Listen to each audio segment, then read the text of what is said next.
నమస్తే, welcome to NXT G news. ఈనాటి వార్తా విశేషాలు. విశాఖపట్నం రైల్వే స్టేషన్ లో ఆగి ఉన్న రైలులో మంటలు చెలరేగాయి. ఛత్తీస్గఢ్ లో కోర్బా నుంచి విశాఖ చేరుకున్న ఎక్స్ప్రెస్ రైలు బోగీల్లో ఈ మంటలు వ్యాపించాయి. స్టేషన్ లోని 4వ నెంబర్ ప్లాట్ఫామ్ పై ఈ ఘటన జరిగింది. 3 AC బోగీలు దగ్ధమయ్యాయి. B7 బోగిలోని మరుగుదొడ్డిలో షార్ట్ సర్క్యూట్ తో ఈ ప్రమాదం జరిగినట్లు రైల్వే అధికారులు ప్రాథమికంగా నిర్ధారించారు.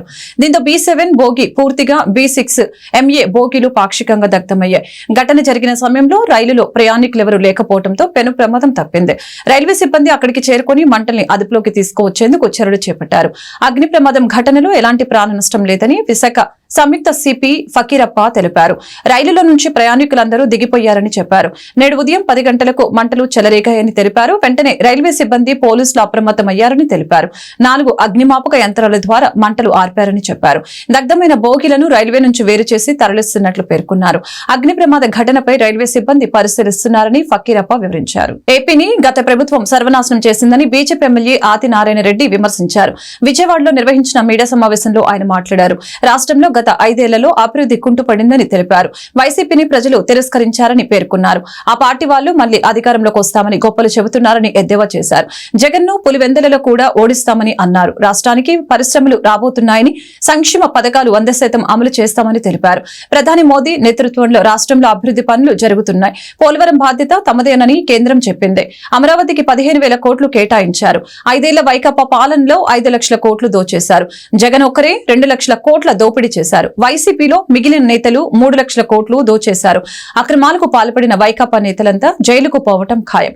60 నెలల జగన్ పాలనలో ఏనాడు ఉద్యోగులకి 1వ తేదీన జీతాలు ఇవ్వలేదు. సీఎం చంద్రబాబు అధికార పగ్గాలు చేపట్టగానే 1వ తేదీన ఉద్యోగులకి జీతాలు ఇచ్చారని ఆది నారాయణ రెడ్డి తెలిపారు. ఈ 60 రోజుల్లో నిన్న 1వ తేదీ నాడు, అంతకుముందు నెల 1వ తేదీ నాడు అటు ఉద్యోగస్తులకు, రిటైర్డ్ ఉద్యోగస్తులకు మరియు పెన్షన్దారులకు టెన్షన్గా ఇచ్చిన విషయం వాళ్ళ జీవితంలో 60 నెలల్లో జగన్మోహన్ రెడ్డి గారు బటన్ నొక్కినా అని చెప్పడం తప్ప చేసిన మంచి పని లేదు. ఆయన ప్రతి దాంట్లో వేలు పెట్టినాడు. మామూలుగా గతంలో ఒక సామెత ఉండేది దేవుని పైన, ఇందు గలడందు లేడని, ఎందెందు వెతికినా అందందే గలడని. కానీ ఇక్కడ ఇలా పాపాలు వెతకాల్సిన అవసరమే లేదు.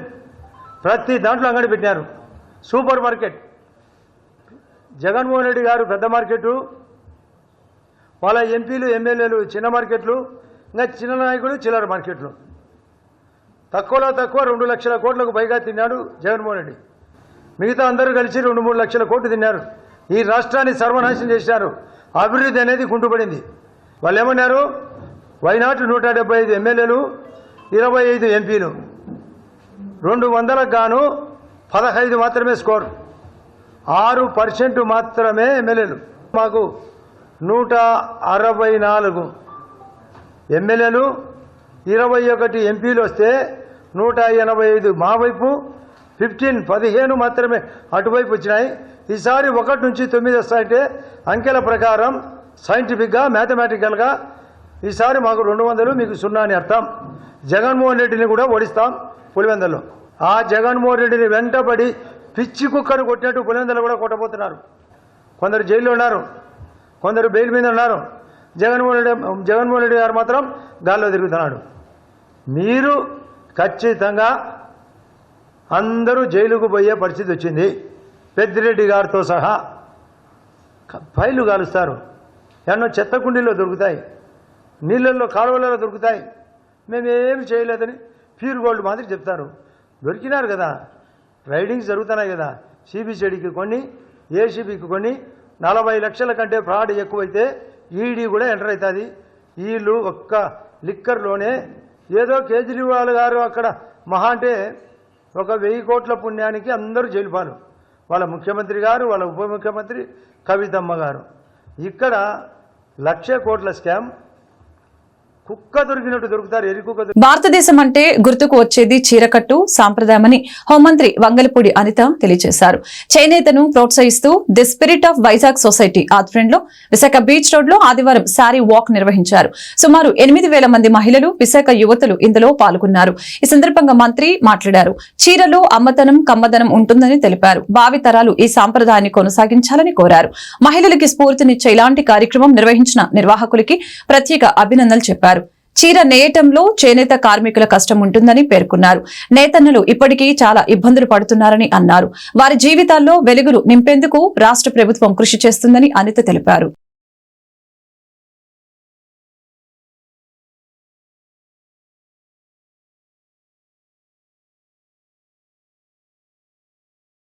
భారతదేశం అనేసరికి గుర్తొచ్చే చేనేత సాంప్రదాయం, చీర సాంప్రదాయాన్ని ఇంకా బతికే ఉంది.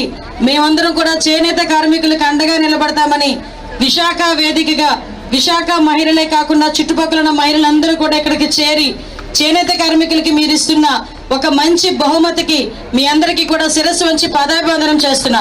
నందమూరి తారక రామారావు ఆశయాలను ఎన్డీఏ కూటమి ప్రభుత్వం చిత్తశుద్దితో అమలు చేస్తుందని కేంద్ర గ్రామీణాభివృద్ధి కమ్యూనికేషన్ శాఖల సహాయ మంత్రి డాక్టర్ పెమ్మసాని చంద్రశేఖర్ స్పష్టం చేశారు. అనేక సంక్షేమ కార్యక్రమాల ద్వారా పేదలకు న్యాయం చేసిన ఘనత ఎన్టీఆర్ కి దక్కిందని చెప్పారు. 39వ డివిజన్ మారుతినగర్ 3వ లైన్ లో నూతనంగా ఏర్పాటు చేసిన నందమూరి తారక రామారావు కాంస్య విగ్రహాన్ని కేంద్ర సహాయ మంత్రి డాక్టర్ పెమ్మసాని చంద్రశేఖర్, గుంటూరు పశ్చిమ తూర్పు ఎమ్మెల్యేలు గల్లా మాధవి, మహమ్మద్ నజీర్ అహ్మద్ ఆదివారం ఆవిష్కరించారు. ఈ సందర్భంగా వారు మీడియాతో మాట్లాడారు. సమాజమే దేవాలయం, ప్రజలే దేవుళ్లు అన్న నినాదంతో తెలుగుదేశం పార్టీ స్థాపించిన మహనీయుని పట్ల వైసీపీ ప్రవర్తించిన తీరు దుర్మార్గమని ధ్వజమెత్తారు. ఎన్టీఆర్ కలల్ని చంద్రబాబు నాయుడు సాకారం చేస్తారని వివరించారు. ఈ కార్యక్రమంలో టీడీపీ నగర అధ్యక్షులు డేగర ప్రభాకర్, ఉగిరాల సీతారామయ్య, డాక్టర్ నిమ్మల శేషయ్య, కనకాచారి, 39వ డివిజన్ టీడీపీ అధ్యక్షులు లింగంశెట్టి వీరయ్య, కార్యదర్శి షేక్ మహమ్మద్ రఫీ, రుస్తుం బాబు, నంది సరస్వతి తదితరులు పాల్గొన్నారు.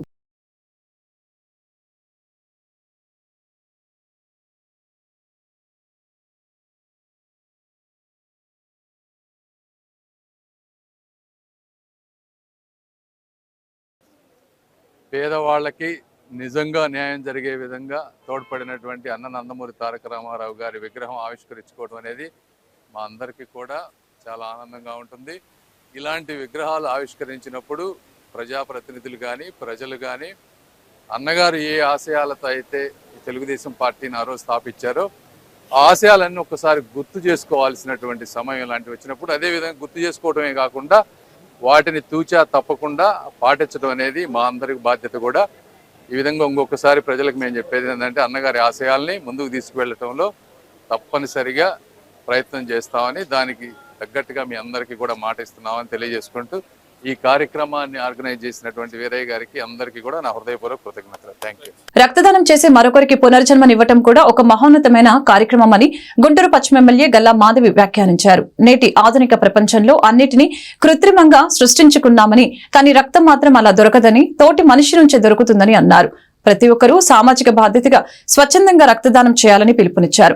22వ డివిజన్ టీడీపీ నాయకులు సయ్యద్ చాంద్, 22వ డివిజన్ జనసేన పార్టీ అధ్యక్షులు సయ్యద్ షర్ఫుద్దీన్ ఆధ్వర్యంలో ఈ నెల 6వ తేదీన గుంటూరు పశ్చిమ ఎమ్మెల్యే గల్లా మాధవి జన్మదినం పురస్కరించుకుని ఆదివారం జీటీ రోడ్లోని A1 కన్వెన్షన్ హాల్లో మెగా రక్తదాన శిబిరం నిర్వహించారు. ఈ కార్యక్రమానికి ముఖ్య అతిథిగా ఎమ్మెల్యే గల్లా మాధవి హాజరయ్యారు. ఈ సందర్భంగా ఏర్పాటు చేసిన అడ్వాన్స్డ్ బర్త్డే కేక్ ను ఎమ్మెల్యే కట్ చేసి ఎన్డీఏ కూటమి నేతలతో ఆనందాన్ని పంచుకున్నారు. అదేవిధంగా బ్లడ్ డొనేషన్ చేసిన వారికి ₹1,00,000 విలువైన మెడికల్ క్లెయిమ్ కలిగిన ఎమర్జెన్సీ కార్డును మాధవి అందజేశారు. అలాగే తన జన్మదినాన్ని పురస్కరించుకుని రుద్ర చారిటబుల్ ట్రస్ట్ వారికి అంతిమ సంస్కారాలను సంబంధించిన కొంత నగదును బహుకరించారు. ఈ మేరకు ఎమ్మెల్యే మాట్లాడుతూ తన జన్మదినాన్ని పురస్కరించుకుని పార్టీ శ్రేణులు పలు సేవా కార్యక్రమాలు నిర్వహించడం సంతోషంగా ఉందని తెలిపారు. ఈ కార్యక్రమంలో ఎన్డీఏ కూటమి నేతలు ఆళ్లహరి, సంజీవరావు, నంది సరస్వతి తదితరులు పాల్గొన్నారు.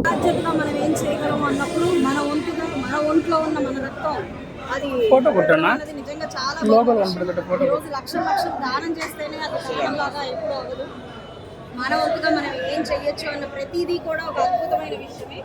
అదే ఒక ప్రక్రియలో ఈ రోజు ఒక 100 మందికి పైగా వాలంటీర్లు వచ్చి రక్తం ఇవ్వడం అన్నది చాలా ప్రశంసనీయమైన విషయం అండి. దానికి నేను కూడా భాగస్వామ్యం అవ్వడం, అది నా పుట్టినరోజుని సందర్భించుకొని పురస్కరించుకొని ఇదొకటి అర్లీగా పెట్టి అందరికీ చేయడం నాకు చాలా ఆనందంగా ఉంది.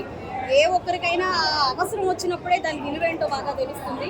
అందులో రక్తం విలువ హాస్పిటల్కి వెళ్ళి ఆ పేషెంట్ దగ్గర ఉంటే మాత్రమే ఆ రక్తం కోసం తిరిగే వాళ్ళ చుట్టాలను చూస్తే దాని విలువ ఏంటో అర్థమవుతుంది. అట్లాంటి అంత విలువైన విషయం. అలాగే హరిగారు చెప్పినట్టు ఏవైనా కూడా అవయవాలు ఈరోజు మనం ప్రతిదీ కృత్రిమంగా తయారు చేసుకున్న రక్తం తప్ప అది మన నుంచే, అంటే ఇస్తే పెరిగేది, ఇస్తే ఆనందాలు ఇచ్చేది ఉంది అని అంటే అది ఈరోజు రక్తదానం మాత్రమే. అలాంటి ఒక అద్భుతమైన కార్యక్రమాన్ని చాంద్ గారు ఆధ్వర్యంలో చేపట్టడం, ముద్రా ఫౌండేషన్ వారి సపోర్టింగ్లో, అలాగే వారి ఆధ్వర్యంలో రక్తదాన శిబిరం ఏర్పాటు చేయడం జరిగింది. అందరూ మంచి చేయాలని తలుస్తారు, కానీ ఆ తలచిన వాళ్ళలో కొందరు మాత్రమే ఆచరణ చేస్తారు. అటువంటి వారిలో ముందు వరుసలో ఉంటారు గల్లామాధవి గారు. ఆవిడ చేసేటువంటి మంచిలో కొంతైనా భాగస్వామ్యం అవ్వాలని, ఈ సమాజానికి మా వంతుగా ఎంతో కొంత తోడ్పడాలని చెప్పేసి రక్తదాన శిబిరాన్ని ఏర్పాటు చేయడం జరిగింది. ఇక్కడికి వచ్చి అందరూ స్వచ్ఛందంగా రక్తదానం చేసినందుకు ప్రతి ఒక్కరికి పేరు పేరున ధన్యవాదాలు తెలియజేస్తున్నాం. ఈ రక్తదానంలో ఉండేటువంటి ప్రత్యేకత ఏంటంటే ఇక్కడ రక్తదానం చేసే ప్రతి ఒక్కరికి కూడా ₹1,00,000 ఇన్సూరెన్స్ తోటి. తిరుపతి నగరపాలక సంస్థ కార్యాలయంలో చిరుతిళ్ల కుంభకోణం జరిగిందని జనసేన నేత కిరణ్ రాయల్ తెలిపారు. వైసీపీ హయాంలో చిరుతిళ్లకు 3 కోట్లు ఖర్చు చేశారని, దీనిపై ఆ పార్టీకి చెందిన కార్పొరేటర్లే ఫిర్యాదు చేశారని అన్నారు. తిరుపతిలో నిర్వహించిన మీడియా సమావేశంలో ఆయన మాట్లాడారు. నియమించకుండానే 90 మందికి జీతాలు ఇచ్చినట్లు రికార్డులు సృష్టించారు. నగరపాలక సంస్థలో ఎలాంటి వ్యక్తులు పనిచేయలేదు. 2 కోట్ల విలువైన డబుల్ డెక్కర్ బస్సును చెత్త కుప్పల మధ్య పెట్టారు. దాన్ని ప్రజలకు అందుబాటులోకి తీసుకొని రావాలి. ప్రజాధనాన్ని వైకాపా నేతలు, అధికారులు దుర్వినియోగం చేశారని కిరణ్ రాయల్ తెలిపారు. మామూలుగా land scam, wine scam, mind scam, రకరకాల స్కాములు చూసారు. స్నాక్స్ స్కామ్ కొత్తగా నేను ఫస్ట్ టైం చూస్తాను. ఎంతండి ఇదే? దీనిలో ఒక సమోసా, వాళ్ళ స్నాక్స్, కార్పొరేషన్ అధికారులు అందరూ కలిస్తే ఒక 100 మంది 150 మంది ఉంటారు అనుకుంటాం. అందరూ స్టాఫ్ అంతా కలిస్తే కూడా 150 మంది ఉంటారు. ఒక సమోసా, ఇన్ని జీడిపప్పులు, ఇంత మిక్చరు, ఒక బిస్కెట్, ఒక టీ ఇస్తారు. ఒక కప్పులో టీ, ఈ కప్పులో టీ ఇస్తారు. అంకే దాని నుంచి పోయారు 40 ml. దీనికి 3 కోట్ల బిల్ అయిందని చెప్పి, గత ప్రభుత్వంలో 3 కోట్ల బిల్ అయిందని చెప్పి వైసీపీ కార్పొరేటర్లు బయటకు వచ్చి బహిరంగంగా చెప్పారు. ఆ టీలో ఏమైనా బంగారు పోతాయని పోషించినాగా. గత ప్రభుత్వంలో అన్ని స్కాములు చేశారు. లాస్ట్కి మిక్చర్ సమోసా కూడా స్కామ్ చేశారు వీళ్ళు. 3 కోట్లు. మున్సిపల్ అధికారులు ఏమంటారు, 3 కోట్లు కాదు 38 లక్షలు మాత్రమే తిన్నాము అంటారు.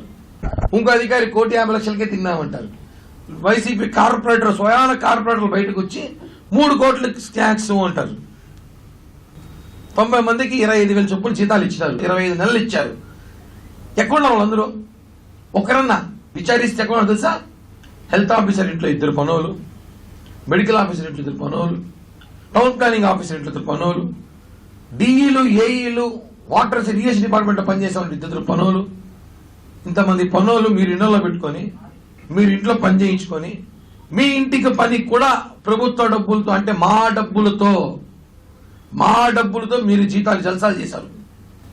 ఇంకోటి, ఇది మనం చూసుంటాం తిరుపతిలో. ఎక్కడనే ప్రపంచ ప్రఖ్యాతి కాచిన తిరుపతిలో డబుల్ డెక్కర్ బస్సులే ఉంటాయి.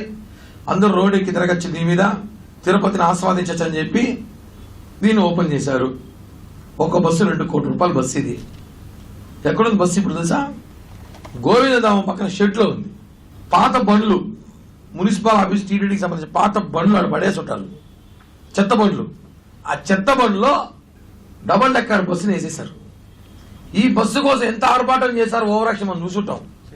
చెట్లన్నీ కొట్టేసి, ఎప్పుడెప్పుడో 50 సంవత్సరాలు 60 సంవత్సరాలు పెంచిన చెట్లు తిరుపతిలో కొట్టేసి, ఆ రోడ్లని వెడల్పు చేసి, దీని ఓపెనింగ్ కి అందరూ బస్సు ఎక్కి దాంట్లో పాటలు పాడి డాన్సులు వేసి, అసలు నా చూసి అనుకున్నాం తిరుపతి బస్సులు వస్తాయి, మేము కూడా ఎక్కడికి తిరిగే పనుల బస్సులు ఎక్కచ్చు అనుకున్నాం. తాడేపల్లిలో దారుణం చోటు చేసుకుంది. నర్సుగా పనిచేస్తున్న యువతిపై ప్రేమోత్మాది దాడికి పాల్పడ్డాడు. వడ్డేశ్వరంలోని హాస్టల్ వద్ద బ్లేడ్ తో దాడి చేశాడు. ఈ ఘటనలో యువతికి గాయాలు అయ్యాయి. ఘటనా స్థలాన్ని తాడేపల్లి పోలీసులు పరిశీలించారు. పోలీసులు తెలిపిన వివరాల ప్రకారం కృష్ణా జిల్లాకు చెందిన యువతి ఓ ప్రైవేటు వైద్య కళాశాలలో 3 ఏళ్లుగా నర్సుగా పనిచేస్తోంది. వైద్య కళాశాలకు చెందిన హాస్టల్లోనే ఉంటూ విధులకి హాజరవుతోంది. ఆదివారం సెలవు కావడంతో చర్చికి వెళ్లి తిరిగి హాస్టల్ కు చేరుకుంది. ఈ క్రమంలో యువతితో మాట్లాడేందుకు బందరు సమీపంలోని క్రోసూరులో చెందిన క్రాంతి మౌలి ప్రయత్నించాడు. తాను ప్రేమిస్తున్నానని పెళ్లి చేసుకోవాలని కోరాడు. దీనికి ఆమె నిరాకరించింది. దీంతో ఆగ్రహించిన క్రాంతి మౌలి తన వద్ద ఉన్న బ్లేడ్ తో యువతి మెడపై దాడి చేశాడు. భయంతో ఆ యువకుడిని పక్కకు నెట్టే క్రమంలో ఆమె చేతిపైన గాయాలు అయ్యాయి. యువకుడు పారిపోయేందుకు యత్నించగా స్థానికులు పట్టుకుని పోలీసులకు అప్పగించారు. యువతిని ఆసుపత్రికి తరలించి చికిత్స అందిస్తున్నారు. సీఎం చంద్రబాబుకు చిత్తశుద్ధి ఉంటే వైఎస్ఆర్సీపీ నేతలు కార్యకర్తలపై దాడులు ఆపాలి.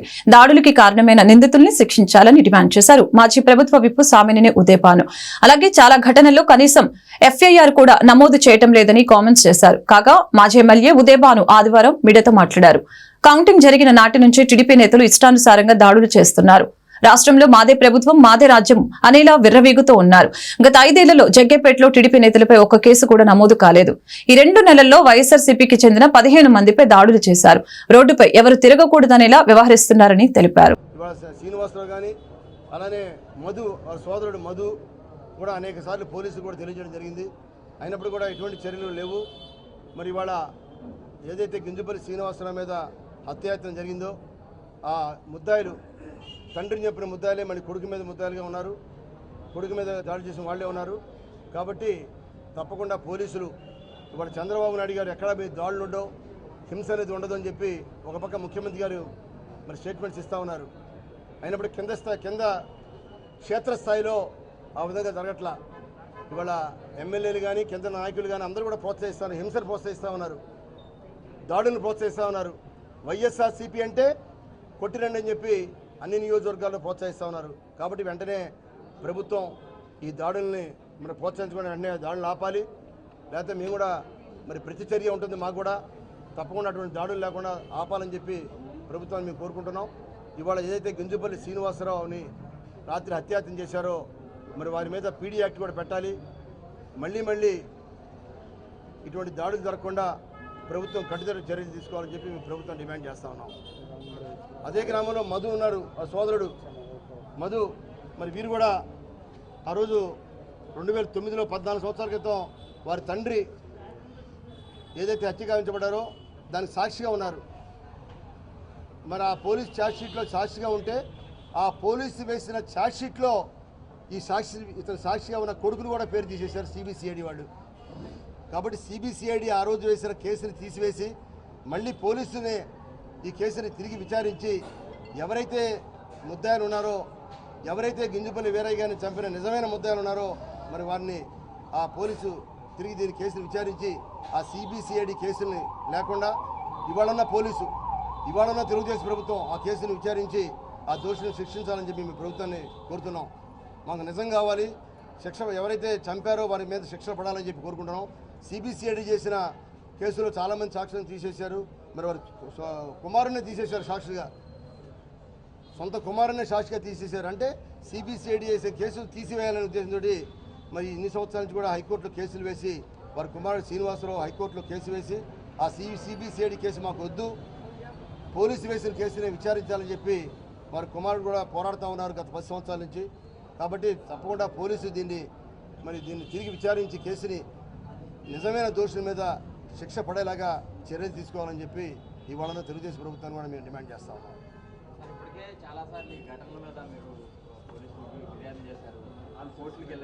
ఈ వార్తలు ఇంతటితో సమాప్తం. మరొక బులెటిన్లో మళ్ళీ కలుద్దాం. నమస్కారం.